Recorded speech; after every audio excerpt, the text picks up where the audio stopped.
All right, hello, economics people of the internet. We are back with the multiple choice questions again. We're just going to go through them all again, just because two of them, specifically question 6 and question 10, there are a bit more information that's out now, a bit more research being done, and kind of a better overview of what the answers should be or could potentially be. So let's go through them one by one, based on the discussions I've had with many different teachers and students. So thank you for everyone's input over the last few days.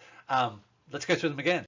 So we'll go through some of them pretty quickly if we've already done them, but two indicators of expansionary budgetary policy. As I said last time, you can just cross out anything with interest rates. And if it's expansionary, we want lower tax rates and increased government spending, so it ends up being A. With question 2, the most likely effect of the fruit market of a shortage of fruit pickers, that's supply side, that's negative for supply. So there is going to be a decrease in supply to the market and higher prices. That's an unfavorable supply shift. It'll look like this to that way. Which of the following is not likely to contribute to a rise in house prices? It is in government spending on new public housing, as it's increasing the availability of housing, while everything else increases the demand for housing.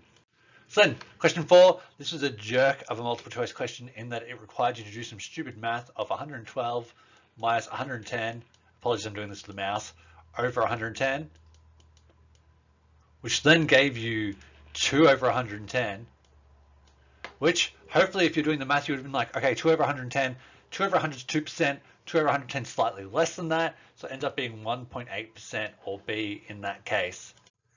Question 5, the opportunity cost. The only situation here where there is a cost foregone or production foregone is the inability to adequately fund education.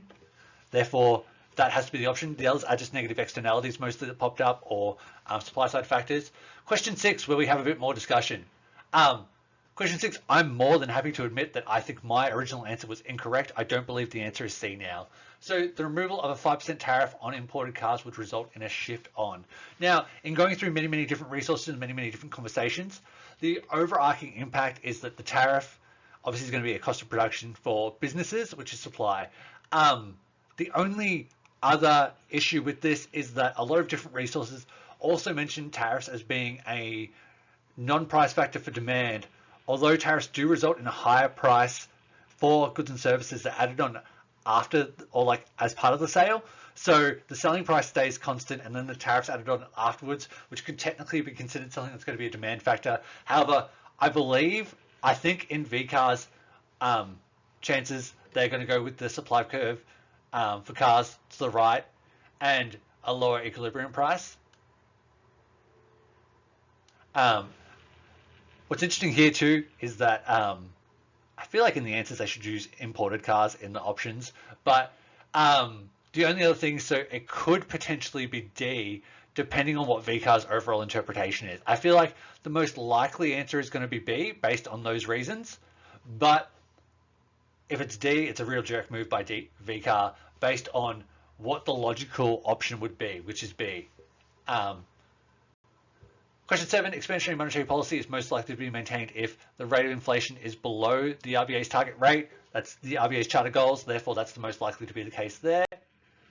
Which of the following policies would not be an example of an aggregate supply side policy? It's a reduction in interest rates because that's monetary policy and not aggregate supply side policy. Despite having an impact on aggregate supply, it's not an aggregate supply side policy. Which is not a likely effect of trade liberalization. It doesn't decrease structural unemployment, it often leads to more of it. And now for our other contentious question, question 10. So which of the following goods is not likely to be considered a public good? Now this is one that I think is going to be most contentious in terms of VCAR and marking, in that it all depends on your overall time frame that you are referring to, which has not been given in the question. I'm going to say that in the short term, I think my original answer is incorrect. In the long term, it kind of works out. The thing that's working against my original answer is that in 2017, in the examiner's report, which apparently is relevant to doing an exam now, we'll get into this. So with a public good, we want something that's non-rivalrous, non-excludable. Technically in the short term, a fireworks display, you can't prevent anyone else from consuming it, and you can't really exclude anyone if they are in that direct area. So if they are there and able to consume it, you can't exclude anyone, and one person's enjoyment of it doesn't take away from someone else's. Straight line the same, can't do that. Healthcare services, in the long term, same deal. Like in the long term, if you're finished with a doctor, someone else can see that doctor. If you're finished with a hospital bed, someone else can use that hospital bed. Therefore, you can't exclude anyone. Public healthcare, doctors have a Hippocratic oath where they've got to look after people.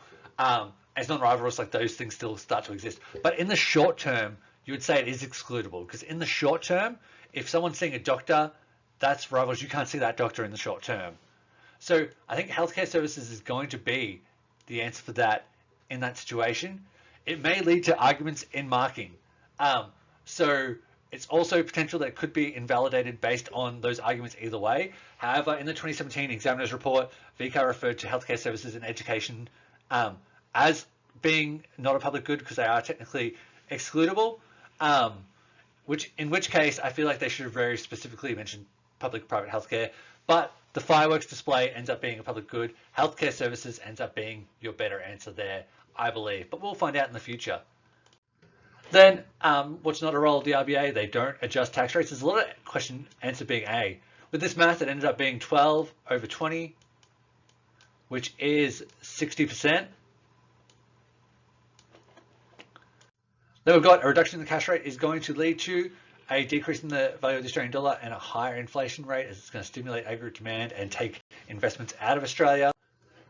A successful advertising campaign to inform the public of the dangers of excessive alcohol are going to move you from A to B, because you're going to move from D1 to D2, as less people are going to demand those goods and services at the same price. And then finally, which of the following would have a vertical supply curve? So which would look like this? Apples just have a normal supply curve. Haircuts would just have a normal supply curve. Streaming services have more of a close to horizontal supply curve. Whereas paintings by an artist who is now dead becomes the answer, because no matter how much the price rises, they can't paint anymore because that artist is dead. And that's hopefully all 15 marks worth of questions. Thank you for everyone's feedback over the last few days.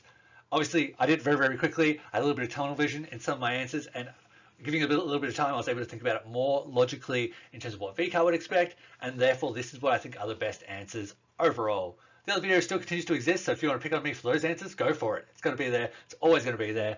But I thought it was important to post an update to make sure in the future students are getting all of the most correct, hopefully, answers. Who knows, between now and the examiner's report coming out, things could change again. We'll find out. But thank you for watching. Thank you for all your feedback, and I'll see you next time. Bye.